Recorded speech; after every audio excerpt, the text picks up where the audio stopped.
I lay dying on the freezing Seattle asphalt, listening on speakerphone as my fiancé and my brother comforted Sophie over a twisted ankle. They told me to stop being dramatic when I begged for an ambulance. When I opened my eyes again, I swore one thing. They were dead to me. My name is Claire. For 23 years, I was the perfect, beautiful daughter of Richard and Eleanor Whitmore, born into one of Washington State's most prominent real estate families. I did everything by the book.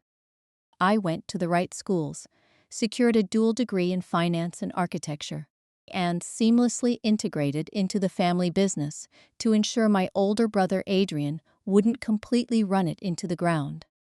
I was even engaged to Ethan Caldwell, the heir to a logistics empire.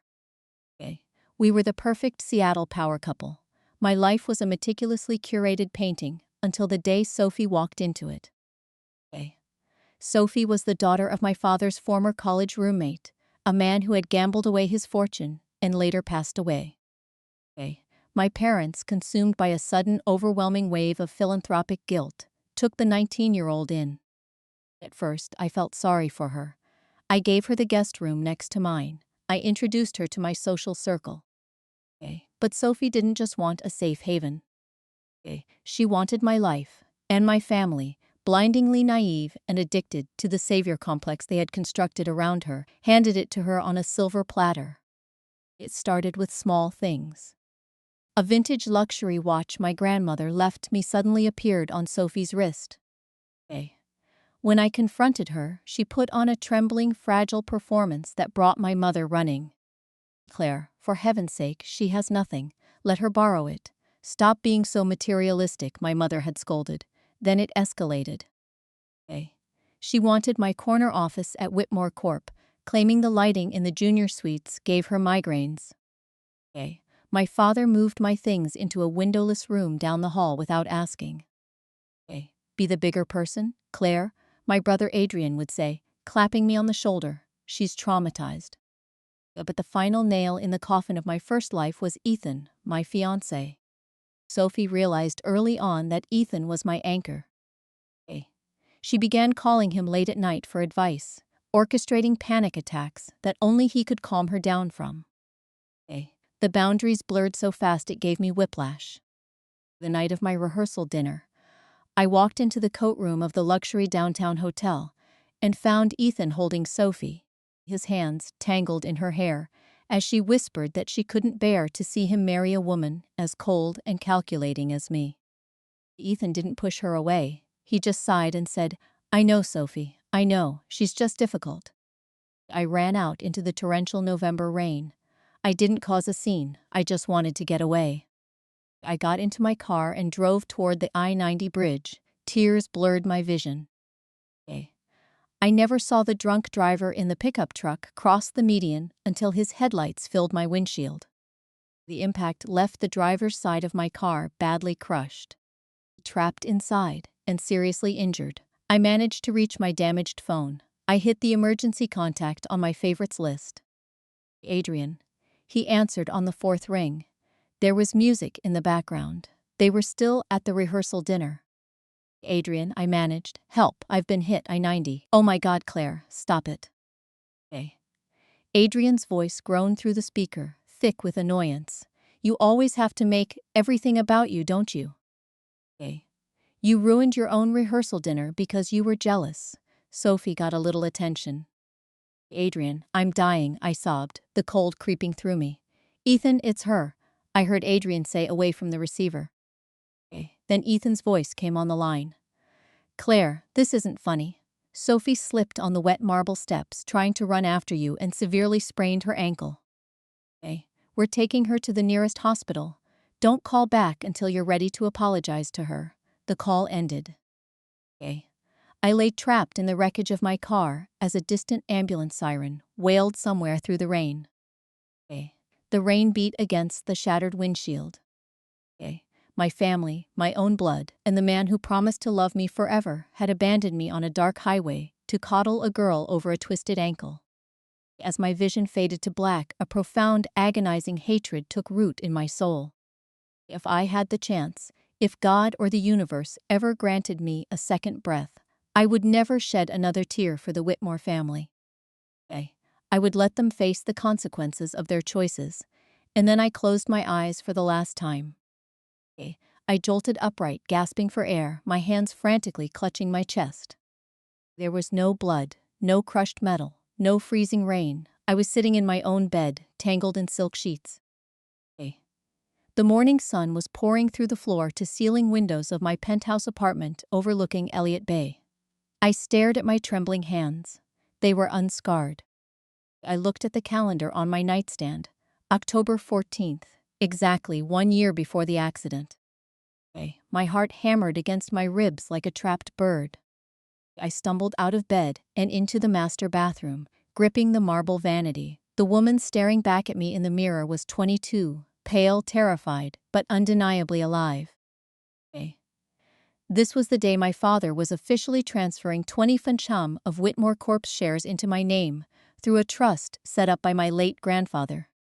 In my past life, I had immediately handed voting control of those shares over to Adrian because he whined that it looked bad for the younger sister to hold more power than the male heir. That foolish loyalty had left me utterly powerless when they eventually forced me out of the company to give Sophie a board seat. Not this time. My phone buzzed on the counter. It was a text from my mother Eleanor, family brunch at 11. Sophie is feeling a bit homesick today, so please wear something understated. You know how intimidated she gets by your designer clothes. See you soon. I stared at the screen, a slow, chilling smile spreading across my face. A year ago, I would have changed out of my designer suit into a plain sweater, desperately trying to appease them and constantly shrinking myself so Sophie could take up more space. Instead, I walked into my walk-in closet and pulled out a stunning tailored crimson designer dress. It was bold, unapologetic, and unmistakably expensive. I paired it with the vintage watch, the very one Sophie would try to steal next month, and a pair of designer heels. When I arrived at the country club in Bellevue, the family was already seated on the terrace. My father, Richard, was sipping a mimosa. Adrian was scrolling through his phone.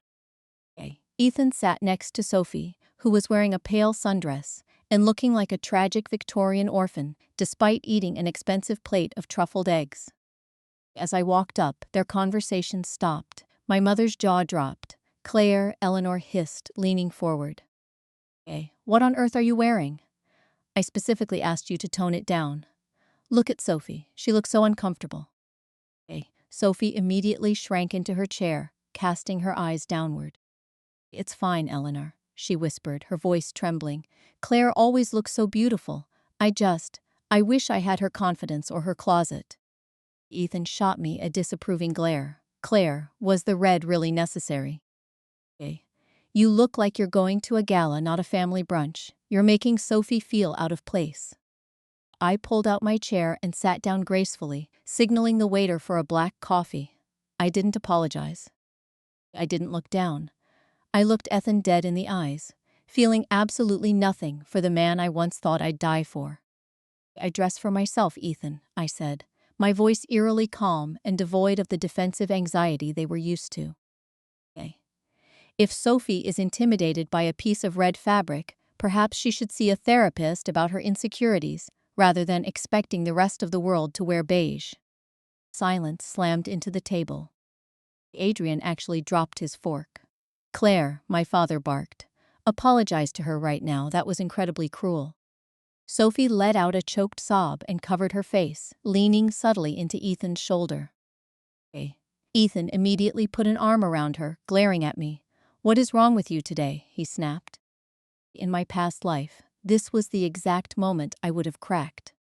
I would have backpedaled, apologized profusely, and spent the rest of the week buying Sophie gifts to make up for my insensitivity. But sitting there looking at these strangers, who would one day leave me to die on a highway, I felt entirely liberated. I won't be apologizing, I said, taking a sip of my coffee. I turned to my father.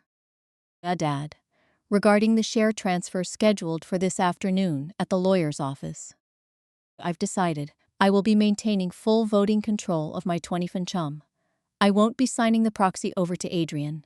Adrian's head snapped up, his face flushing crimson. What? Why? We agreed on this.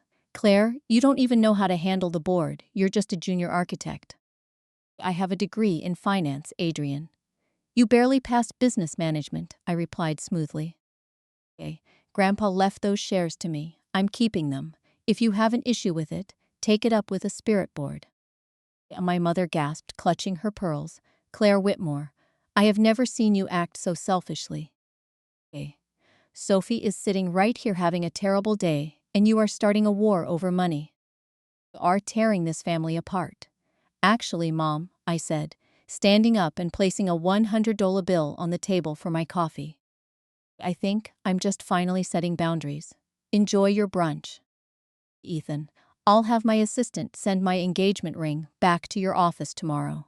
We're done. Ethan froze, his hand slipping off Sophie's shoulder. Wait, what? Claire, stop being dramatic. Have a nice life, Ethan. Oh, and Sophie deserve each other. I turned on my crimson heels and walked away, leaving my family in a state of absolute paralyzed shock. The game had changed, and this time I was writing the rules. The silence I left behind at the country club was merely the quiet before the hurricane. By the time I arrived at the mahogany-paneled offices of Carter Vabell, my father's preferred corporate law firm in downtown Seattle, my phone had accumulated 47 missed calls. The majority were from Ethan, oscillating between enraged voicemails, demanding an explanation, and pathetic text messages, asking if I was experiencing a mental breakdown. I blocked his number as I stepped into the elevator. Julian Mercer, the senior partner handling my grandfather's trust, looked up from his meticulously organized desk when I entered the boardroom. He was a sharp, calculating man in his late 50s, someone who respected power and despised emotional fragility. He was expecting my father and Adrian to arrive with me. Miss Whitmore, Julian greeted, checking his watch. Are we anticipating the rest of your family? The proxy documents require Adrian's signature as the designated voting representative. There will be no proxy documents today, Julian, I stated, taking a seat at the head of the sprawling oak table. I placed my designer bag on the polished surface. I am executing the transfer of the 20 Fincham equity strictly into my own name, retaining full voting rights and board privileges. My family will not be joining us. The documents need to be redrafted immediately. Julian arched an eyebrow, a flicker of genuine surprise, breaking his usually stoic demeanor. Your father was quite explicit that Adrian would manage the portfolio. This represents a significant shift in Whitmore Corp's power dynamic. You would be the second largest individual shareholder. My grandfather's will was quite explicit that the shares belonged to me upon my 22nd birthday, I countered, leaning forward. If my father has an issue with the legal mechanics of a binding trust, he is welcome to file a grievance. But right now, Julian, you are my attorney for this transaction. I suggest you print the revised paperwork. 20 minutes later, the ink was dry. I was officially a titan within my own family's empire, and they had absolutely no idea how to stop me. The fallout was spectacular.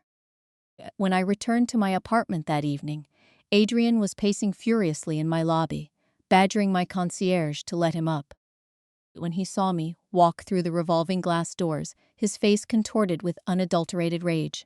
Are you insane? He bellowed, storming toward me. Several affluent residents paused to stare. Dad is having a hypertension crisis because of you. You embarrassed us at brunch. You publicly humiliated Sophie, and now you're trying to steal my board seat. It was never your board seat, Adrian, I replied smoothly, not breaking my stride as I walked toward the private elevators. It was mine.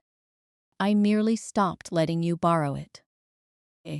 You don't know the first thing about running a development firm, he spat, wedging his hand into the elevator door to prevent it from closing. You're going to ruin us. And Ethan told Dad you broke off the engagement over what, a dress? You are acting like a hysterical child. I looked at my brother, really looked at him. In my past life, this man had listened to me beg for help while seriously injured and complained that I was ruining his evening. The lingering affection I might have possessed for him was completely eradicated, replaced by cold, surgical precision. "Adrian," I said, my voice dropping to a terrifyingly calm register. "If you do not remove your hand from my elevator door, I will call security and have you removed for trespassing. Tomorrow morning, I will take my seat on the board. If you ever speak to me with that tone again, I will initiate an internal audit of the Bellevue commercial project you spearheaded last year, the one where you allegedly overpaid a phantom concrete supplier by $2 million. All the color drained from his face. It was a secret I had discovered in my previous life shortly before I died, a serious error he had made while trying to cover his gambling debts. I had covered it up for him back then, not anymore. He slowly pulled his hand back, swallowing hard. The doors slid shut, sealing my victory. The next 6 months were a masterclass in strategic demolition. I did not just occupy my seat on the board, I used it strategically. Whitmore Corp was fundamentally fragile, bloated by my father's outdated management style, and bleeding capital from Adrian's disastrous vanity projects. I began forming alliances with the older, more cynical board members, who were exhausted by my family's incompetence. Meanwhile, Sophie's true nature began to surface. Without me playing the role of the submissive punching bag, her fragile victim routine lost its contrast. Ethan had initially rushed to comfort her after our breakup, practically moving her into his sprawling Mercer Island estate. But Ethan was a man who required a trophy, an elegant partner to manage his social calendar and impress his investors. Sophie was a parasite. She drained his credit card on frivolous shopping sprees in Paris and Milan. She threw erratic tantrums at his corporate galas when she wasn't the center of attention. Seattle high society, previously charmed by her tragic backstory, quickly grew repulsed by her crass opportunism. One afternoon in April, Ethan cornered me outside a charity luncheon at a luxury downtown hotel. He looked exhausted. The polished golden boy veneer was cracking. "Claire," he pleaded, reaching for my arm, "please, can we just talk?" 5 minutes. I pulled my arm away, brushing my sleeve as if he had soiled it. "We have absolutely nothing to discuss, Ethan. How is Sophie still spraining her ankles whenever you try to leave a room?" He winced. "I made a mistake, a massive, catastrophic mistake. She's not who I thought she was." "She's suffocating me, Claire. I miss you, I miss us. We were a team." "We were never a team," I corrected him, my eyes narrowing. "I was your safety net, and you threw me away the second a shiny broken toy asked for your attention." "I'll made your bed, Ethan. Sleep in it. And if you ever put your hands on me again, my security team will remove you." I walked away, leaving him standing on the pavement, a broken man realizing he had traded a diamond for a piece of cheap glass. Behind the scenes, I was orchestrating the ultimate coup. I partnered secretly with Marcus Mercer, a ruthless venture capitalist, and the younger brother of my trust attorney, Julian. Marcus was brilliant, fiercely independent, and despised the old money arrogance of the Whitmores as much as I did. Together, we established a private holding company, Silvercrest Holdings. Every time Adrian bungled a major real estate acquisition, Silvercrest was there to step in and buy the distressed asset for pennies on the dollar. Every time my father took out a high-interest loan to cover Whitmore Corp's widening losses, Silvercrest was the anonymous creditor quietly purchasing that debt. By August, my family was unknowingly trapped in a financial structure I controlled. And the best part, they still thought I was just a bitter ex-fiancé playing at business. They had no idea the endgame was already in motion. November arrived, bringing with it the biting Seattle chill and the torrential rains that haunted my nightmares. The anniversary of my death in the previous timeline was approaching, but I felt no fear, I felt anticipation. Whitmore Corp was in absolute freefall. Adrian's flagship project, a luxury waterfront condominium complex, had failed critical safety inspections due to the substandard materials he had purchased to skim money off the top. The city halted construction. Investors pulled their funding overnight, and the company's stock plummeted by 60% in a single week. My father was desperate. He called an emergency board meeting. His face was gray, and his hands trembled as he shuffled through papers that spelled out their impending bankruptcy. Sophie sat in the corner of the room, crying softly, though this time no one was comforting her. Ethan had officially evicted her from his estate the previous week after discovering she had forged his signature to purchase a private yacht. She was broke, publicly disgraced, and desperately clinging to the sinking Whitmore ship. "We need a bailout," my father pleaded, looking around the mahogany table. Most of the board members avoided his gaze. "If we can just secure a bridge loan of $50 million, we can address the city inspector's concerns and restart construction. I've reached out to our traditional lenders, but they are hesitant." "They aren't hesitant, Richard," an older board member sighed. "They have blacklisted us. This company is a liability." "There is one option," Adrian spoke up, his voice cracking with desperation. "Silvercrest Holdings. They've been buying up our competitors' debts all year. They have the liquidity." I set up a meeting with their CIO for this afternoon. I sat at the end of the table, slowly swirling a glass of sparkling water. A cold, predatory smile played on my lips. "Silvercrest Holdings," I said. "Adrian, are you entirely certain you want to invite a shark into troubled waters?" "We don't have a choice." "Claire," he snapped, his composure entirely shattered. "You've sat here doing nothing but voting against every recovery plan I've proposed. If we don't get this money, we lose everything. The houses, the cars, the legacy, everything." "Then I suppose we should welcome our new savior," I murmured, checking my watch.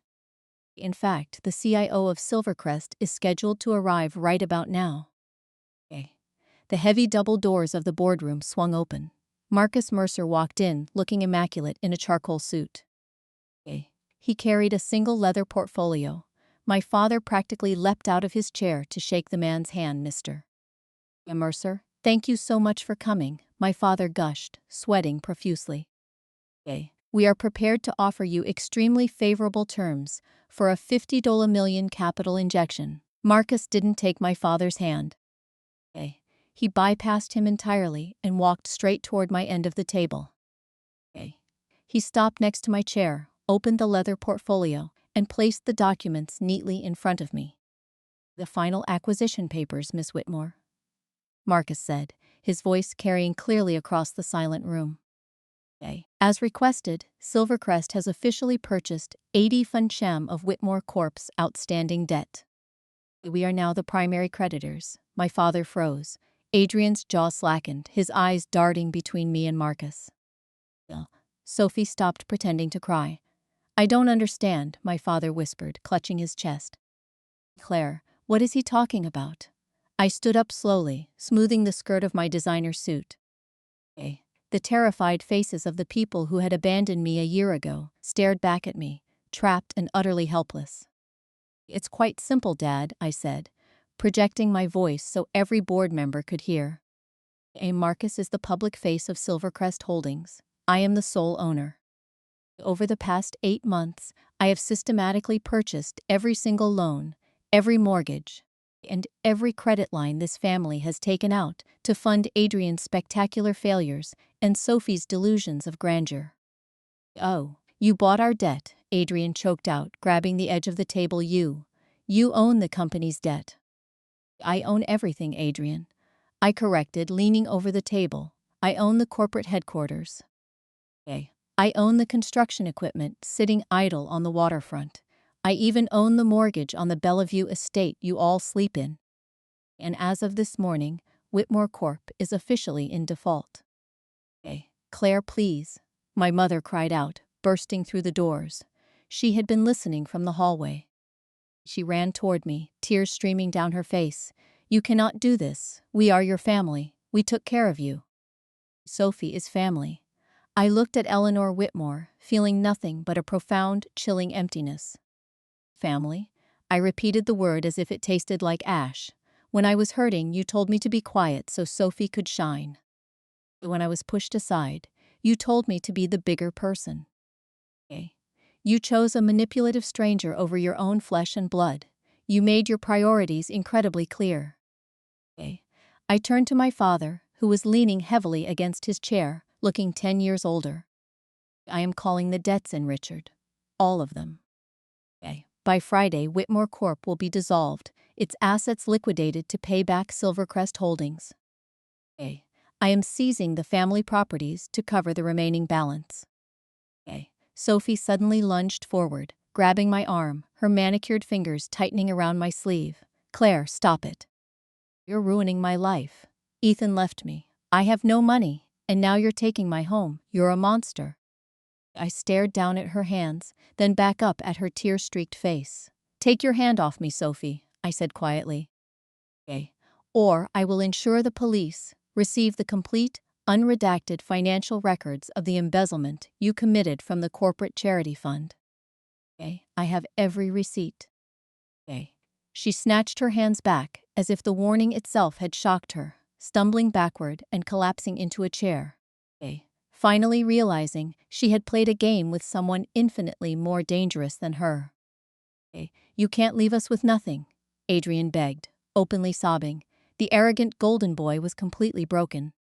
Where will we go? What will we do? I suggest you learn how to live the way the rest of the world does, Adrian, I said, picking up my purse. Without a safety net. I walked out of the boardroom, Marcus falling into step beside me. I didn't look back. I didn't need to. The cries of my family echoing down the hallway marked the final end of my old life. Later that evening, I drove my car along the I-90 bridge. The rain was falling, mirroring the night I had died. I stopped at a safe overlook near the bridge and stepped beneath the shelter beside the parking area. From there, I looked toward the stretch of roadway where I had lost my first life, while they dismissed my pleas over the phone. I stood there in the rain, looking out over the dark, turbulent waters of the lake. The anger that had burned inside me for an entire year finally flickered and went out, replaced by a deep, unwavering peace. The Whitmore family empire was finished. They would spend the rest of their lives in obscurity, living without the wealth they had always taken for granted, and blaming one another for the collapse. I survived the crash. I survived them. In the end, they didn't replace me. I erased them.